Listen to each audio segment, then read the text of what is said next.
Juin 2015, nous sommes dans une ville industrielle dans le nord de l'Italie.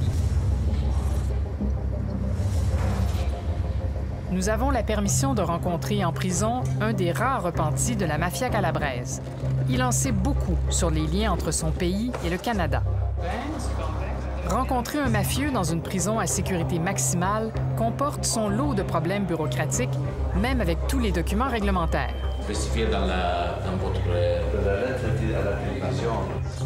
Après 2 heures d'attente, on peut enfin rencontrer celui pour qui on a fait le voyage.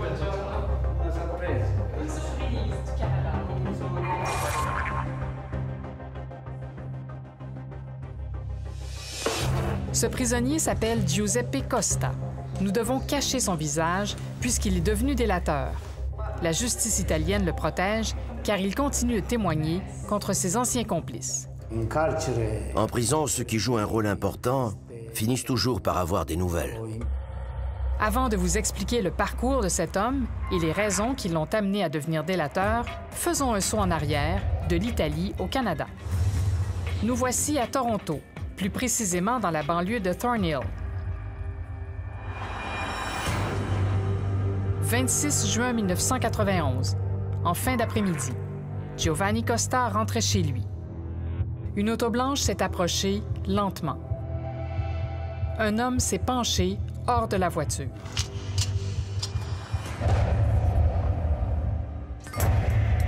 Des témoins ont d'abord cru qu'il s'agissait d'un accident de la route.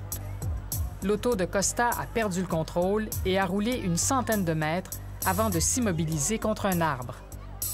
Giovanni Costa a été atteint d'un projectile. Il est mort sur le coup. Son meurtre a défrayé la manchette jusqu'en Italie. Giovanni Costa, 38 ans, père de 3 enfants, était un immigrant italien qui menait une vie sans histoire. On ne lui connaît aucun lien avec le monde criminel. Dégoûté par les activités mafieuses de ses frères, il s'est installé au Canada, loin d'eux, pour protéger sa famille. Ce qui nous ramène ici, en Italie, dans cette prison à sécurité maximale. Le prisonnier, Giuseppe Costa, est le frère de Giovanni, assassiné en 1991. Pendant ma détention en prison, j'ai compris les erreurs que j'ai commises. Ma femme venait toujours me voir à chaque mois. Oui, elle me souriait, mais je voyais qu'elle était triste. La prison, ça n'apporte rien. Giuseppe Costa était le chef mafieux de Siderno, en Calabre. Plusieurs familles mafieuses de Toronto proviennent de cette ville. Mais en 1990, les choses ont mal tourné pour Costa. Une guerre sanglante éclate entre son clan et le clan rival, celui de la famille Comiso. 4 de ses frères sont assassinés, y compris son frère Vincenzo, qui était sourd et muet. Quand les Comiso ont tué Vincenzo, ont tué Giovanni, ça devait être un coup terrible pour vous. Celui qui était sourd-muet était à vélo. Il travaillait comme concierge dans une école. Et ils l'ont abattu comme s'il s'agissait d'un boss. C'est ça la cruauté de la 'ndrangheta. Le fait qu'il ne faisait pas partie de la 'ndrangheta ne les intéressait pas. Chacun des meurtres a été d'une rare violence. Et Costa s'est vengé de façon tout aussi brutale. 50 personnes ont été abattues ou victimes de violentes agressions. Mais la vengeance a fini par rattraper Giuseppe Costa et lui a coûté sa liberté. Je suis condamné à la prison à vie pour les homicides lors de la guerre au sein de la 'ndrangheta. La sentence que j'ai reçue était pour 10 meurtres et 14 tentatives de meurtre.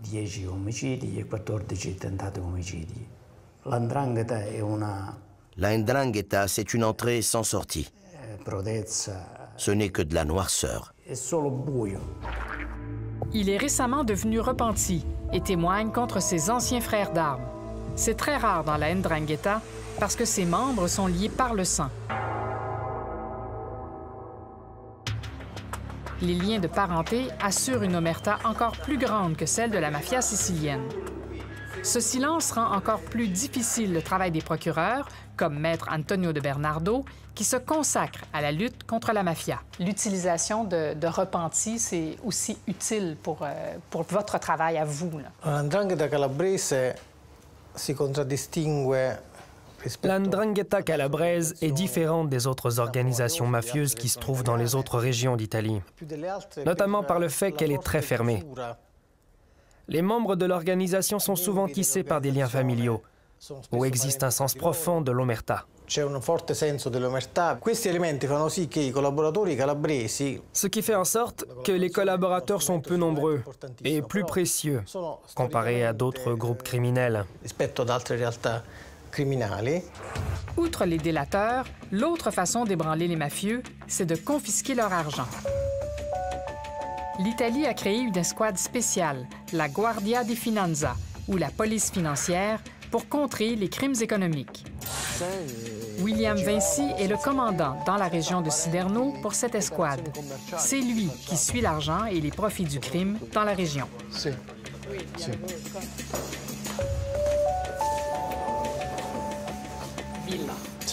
Comme cette maison luxueuse, saisie en 2014 lors d'une importante opération antimafieuse. Elle a été construite pour permettre aux bandits de se rencontrer discrètement. Combien ça vaut pour l'État? Parce qu'éventuellement, ce sera confisqué. 3 millions d'euros. Tout ce qui a été confisqué lors de l'opération Bassinella est évalué, selon une estimation prudente, à 3 millions d'euros. On a aussi confisqué des compagnies parce que certains des suspects possédaient et géraient des sociétés qui offraient des services, en particulier des compagnies publicitaires. Est-ce que tout ça a un lien avec la Ndrangheta au Canada? Absolument, oui. Ils sont en contact permanent avec le Canada et ils y ont certainement des intérêts. Ce que la Ndrangheta produit ici est très probablement réinvesti au Canada. C'est ce qui apparaît dans les rapports d'enquête. Au fil des générations, les mêmes familles dominent et les liens entre l'Italie et le Canada se resserrent.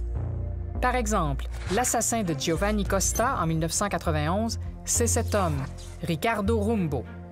Il a fait le trajet de Siderno à Toronto exprès pour l'éliminer. En 1993, il a été condamné à 30 ans de prison en Italie pour ce meurtre. Mais l'an dernier, lors d'une opération policière visant un réseau mafieux de prêts usuraires à Siderno, le nom de Rumbo est réapparu, Santo Rumbo. Un des suspects est le neveu de Rumbo. On l'a arrêté quelques heures avant son retour au Canada. Il était établi au Canada et nous l'avons arrêté exactement 6 heures avant qu'il y retourne. Il était revenu ici seulement pour la période estivale, mais il vivait depuis plus d'1 an et demi au Canada. Il y a une osmose entre les gens qui partent pour le Canada et ceux qui y reviennent. Le Canada exerce un grand pouvoir d'attraction sur les Calabrais depuis des décennies. Dès la fin des années 60, Giuseppe Costa voulait lui aussi s'y installer. À l'époque, on y est allé comme touriste. Mais mon intention était de m'installer là-bas.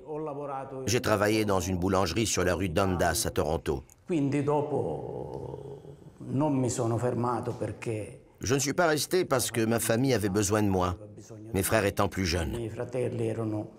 Je pensais pouvoir reprendre mon travail d'imprimeur, mais ça ne s'est pas passé ainsi. Je me suis engagé sur la voie de la criminalité, de la Ndrangheta. C'est comme ça que mon ascension a commencé. C'est grâce aux confidences des délateurs que les autorités peuvent percer le secret de l'organisation. En quoi c'est important de comprendre ce qui se passe ailleurs, ce qui a lieu ailleurs, comment ça fonctionne au Canada? On a compris qu'au niveau du leadership, l'organisation de la Ndrangheta est unique. Elle est unique au monde. D'où l'importance de savoir ce qui se passe au Canada, en Allemagne, en Australie et ailleurs. Ils possèdent le même système et les mêmes règles. Ils sont gouvernés par les mêmes hommes dans le monde entier. Alors pour eux, parler de Siderno ou parler de Toronto, c'est essentiellement la même chose. Quindi per loro parlare di Siderno e parlare di Toronto è sostanzialmente la stessa cosa. Pour mieux comprendre la Ndrangheta, il faut aller à la recherche de ses origines. C'est dans ces petits villages à flanc de montagne que la mafia calabraise trouve sa force. C'est à partir d'endroits comme celui-ci que les chefs de clan gèrent leurs activités criminelles. La 'Ndrangheta contrôle une bonne partie du commerce mondial de la cocaïne et brasse des milliards de dollars. Nous nous trouvons dans le village de Plati avec le journaliste italien Alberto Nerazzini. Qu'est-ce que tu peux me dire sur ce village-ci, là?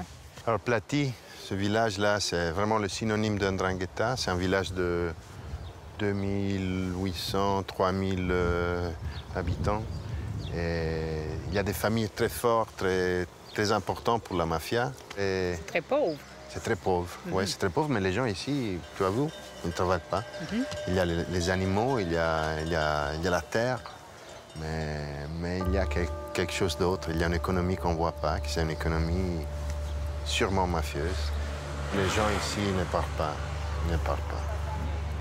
Jamais. Et on est intéressant pour eux. Oui, ça c'est manifeste. Il y a un balai, il n'y avait pas une auto ici, puis là maintenant il y en a des tonnes. Les mafieux gèrent leurs affaires à l'abri des regards. Et quand ils sont recherchés, ils se cachent, souvent dans des lieux assez inusités. À la fin du mois de janvier, la police a surpris 2 chefs de clan de la 'Ndrangheta dans un bunker situé à 1 heure de route de Plati. Ça faisait 10 ans que les 2 mafieux fuyaient la justice. Ils contrôlaient leurs activités criminelles du fond de cette cache.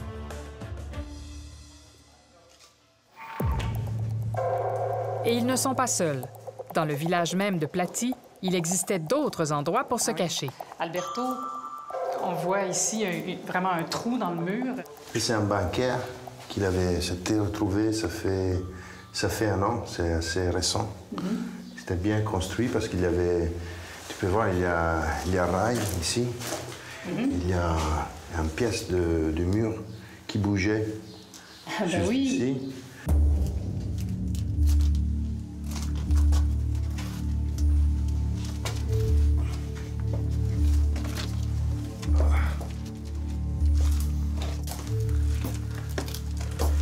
C'est incroyable, c'est une pièce, c'est vraiment une chambre. C'est fait pour y vivre, il y a de l'eau, il y a l'électricité, il y a la Madone. Ouais, on peut se cacher ici longtemps. Hein?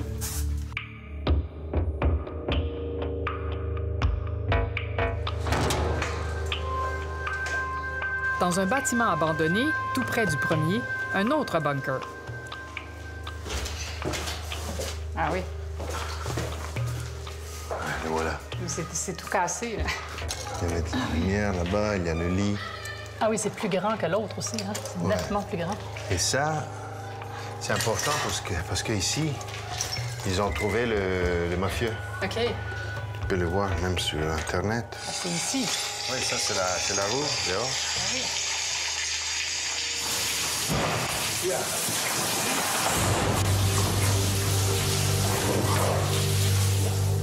C'était le 2010, le février 2010.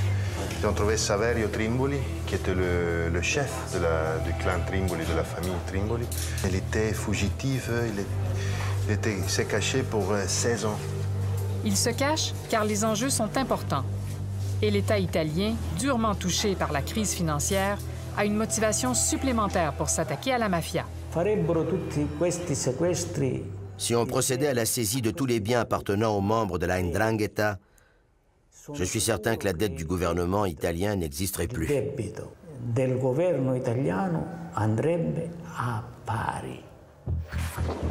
L'argent, c'est le nerf de la guerre contre le crime organisé. Pour déstabiliser les criminels, les autorités doivent s'attaquer à leur fortune. L'Italie s'est dotée de lois musclées permettant les saisies. Et ce qui a été confisqué est souvent réutilisé contre le crime organisé. Mercedes, la Smart, il RAV, l'Audi, la Peugeot et Suzuki. Et vous les utilisez? Tutti i giorni, sì. Tous les jours? Tutti i giorni. C'est formidable. Ça, c'est la vôtre? Ah bon? L'auto de fonction du colonel Napolitano appartenait aussi à un criminel. Donc, vous changez de voiture souvent, hein? C'est ça? Vous avez un choix, vous avez un grand choix. Le seul moyen d'attaquer réellement la 'Ndrangheta est de s'attaquer à ses avoirs. C'est aussi une question symbolique. Le fait que la police se promène avec une auto d'une valeur de 100 000 € appartenant à une famille mafieuse, c'est un symbole que l'État prévaut sur la 'Ndrangheta.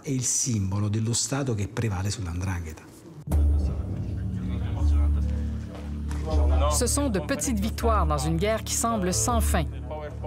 Lors de notre passage en Calabre, la police financière nous donne rendez-vous dans un lieu secret. Il est minuit. C'est le début d'une opération policière d'envergure. La cible, une organisation à la tête d'un vaste réseau d'importation de stupéfiants qui s'étend sur 3 continents. La police italienne a déclaré avoir saisi 4 tonnes de cocaïne lors d'une opération récente. Valeur, 1,5 milliard de dollars. Du même coup, la police soutient que 4 tonnes, c'est à peu près ce que la 'Ndrangheta importe chaque mois en Europe, ce qui lui donne une capacité financière quasi inépuisable. Nous arrivons en force dans le village de Sant'Eufemia d'Aspromonte. Il est 2 heures du matin. Curieusement, malgré tout le bruit que font les policiers, personne ne se montre. Personne ne jette un œil à la fenêtre pour voir ce qui se passe. Le suspect visé n'est pas chez lui. Les policiers font le tour du village et ne trouvent aucun des suspects recherchés.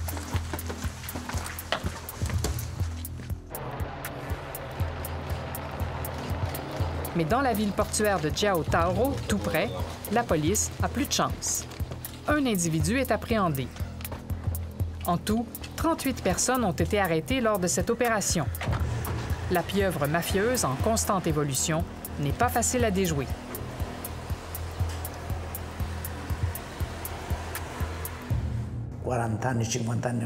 Il y a 40 ou 50 ans, nous étions des voleurs de bétail. Maintenant, ça n'existe plus. À la place, il y a la drogue, l'extorsion, l'usure. Et ça prend une personne propre pour le faire, quelqu'un qui sait utiliser un ordinateur, qui parle un minimum de 3 langues, qui possède une solide culture. C'est comme ça que la 'Ndrangheta est en train de changer. Parmi ses succès contre le crime organisé, Maître de Bernardo a fait condamner Giuseppe Bruzzese de Thunder Bay, en Ontario, à 9 ans et demi de prison pour association mafieuse. Ce n'est pas simplement un groupe qui commet des crimes, mais c'est un groupe qui finit par prendre le pouvoir. Il peut décider du sort d'une communauté tout entière, d'influencer l'économie et de décider, par exemple, des candidatures lors des élections politiques.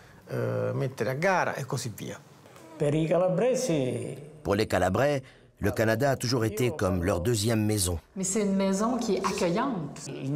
Pour celui qui est dans la 'Ndrangheta au Canada, c'est comme s'il était chez lui. Il bouge, il se déplace, il fait ses affaires. De sa cellule en Italie, Giuseppe Costa a entendu les échos du conflit entre les clans mafieux du Canada ces dernières années. La guerre qui a mené à la chute des Rizzuto et permis une remontée des clans de la 'Ndrangheta de Toronto. Il fut un temps où c'était la mafia sicilienne qui menait au Canada. Maintenant, c'est la 'Ndrangheta qui a pris le pouvoir. Et ceux qui sont au Canada doivent toujours répondre à la maison mère, qui est en Calabre. La Calabre mène, mais ça ne met pas les clans de la région de Toronto à l'abri de la violence typiquement mafieuse.